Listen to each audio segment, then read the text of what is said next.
Aam Aadmi party Paravur മണ്ഡലം കമ്മിറ്റിയുടെ ആഭിമുഖ്യത്തിൽ ലഹരിക്കെതിരെ പറവൂർ ടൗണിൽ പ്രതിഷേധ സമരം നടത്തി. സംസ്ഥാന സെക്രട്ടറി ഷക്കീർ അലി ഉദ്ഘാടനം ചെയ്തു. പറവൂർ താലൂക്ക് പ്രസിഡന്റ് സാജു വർഗീസ് അധ്യക്ഷത വഹിച്ചു. എക്സൈസ് ഉദ്യോഗസ്ഥൻ രതീഷ്, ആം ആദ്മി ജില്ലാ കമ്മിറ്റി അംഗം Dhananjayan, Paravur taluk secretary T V. Tomy, Njarakkal panchayat convener P G. Sasidharapillai, M V. Gerald, Sunil Mathews, Moncy Kallungal, Shaju Abraham, Sujith Sukumaran, K M. Peter എന്നിവർ സംസാരിച്ചു.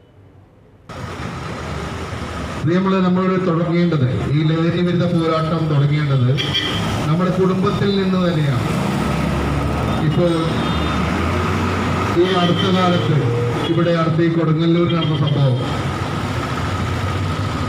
ഒരു അബ്ദുൽ ജലീൽ എന്ന പിതാവിനെ ലഹരിക്കടിമയായ ഒരു മകൻ കുത്തി പരിക്കേൽപ്പിക്കുകയും അദ്ദേഹം പോലീസിനെ അറിയിച്ച് അദ്ദേഹത്തെ ചികിത്സയ്ക്ക് വിധേയനാക്കി 2 മാസം കൊണ്ട് അദ്ദേഹത്തിൻ്റെ ലഹരിയിൽ നിന്നുള്ള